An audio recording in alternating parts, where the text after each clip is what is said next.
If the profound state of unease and uncertainty weren't bad enough already, the world recently suffered yet another devastating attack.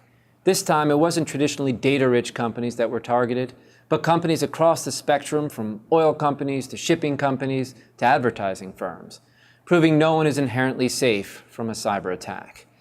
Couple that uncertainty with regulatory uncertainty, and you have the makings of a nervous breakdown. Fortunately, there are ways to alleviate the uncertainty and drive down risk of both cyber attacks and the ever-evolving regulatory environment. My name is Michael Bahar, and with me today is Al Sand. We're both formerly of the government, and we're here to help. So Michael, along with Paul Barrett, runs our global cybersecurity and privacy team. Michael joins us from the U.S. House Intelligence Committee, as well as the White House and 10 years of active duty service. And Al literally helped write the New York State Department of Financial Services regulations. So Al, what can you tell us about those regulations that will be some good news for a change? Yeah, so the New York cybersecurity regulations provide some additional insight to how regulators are thinking about cybersecurity and how their focus is changing. So it's moving to more of a preventative, prospective approach. So whereas it used to traditionally focus really around what happened after something already went wrong, the breach notification, consumer protection after a breach has happened, that's always going to be an important part, but that's not the sole focus anymore. They're really looking holistically, how are you understanding, assessing, and prospectively addressing your cybersecurity risks? They're setting out requirements so that people have to think about it, and people that fall within their jurisdiction have to do it. And they're also setting out what those requirements look like with a greater degree of specificity. It's certainly an elevated expectation on behalf of regulators of what it looks like, but it's also a more substantive approach. Well, substance is good, specificity is good, and clarity is good, and especially all with a focus towards prevention, that's all good.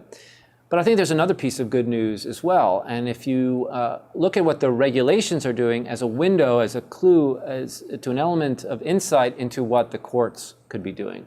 We call this sort of the regulatory bellwether, looking to what the regulators are doing as a clue to what you can expect in litigation. You know, as the old adage goes, you don't have to be faster than the bear, you just have to run faster than the slowest camper.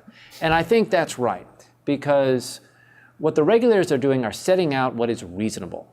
And courts are going to look to those very same factors of reasonableness to determine liability when the big money is at stake, whether it's a class action, whether it's a shareholder derivative suit, or even a products liability case. The courts are going to say, what is reasonable? What is the standard of care in your industry? And those very same factors are already going to be discussed by the regulators. So if you find yourself slightly to the left of what the regulations expect, if you're doing slightly less, your litigation risk is going to be a lot higher. If you meet those regulations or slightly exceed them, you're going to significantly drive down your litigation risk as well as up your prevention. So again, all that is good news. Yeah, and I think that's right. And as companies are starting to try and get their hands around this sort of changing risk as well as regulatory landscape, it's easy to think of it as elevating your risk or creating additional uncertainty and sort of adding to that. But it also is really an opportunity because the higher degree of specificity and really taking a whole broad understanding and view into how regulators are developing this standard and recognizing that that is going to be very influential going forward allows you to understand that and then get ahead of that risk and really seize the opportunity and run with the information that's out there. So as a result, you can get to a place where you've actually reduced your enforcement risk, you've reduced your litigation risk, and you've reduced your cybersecurity risk overall.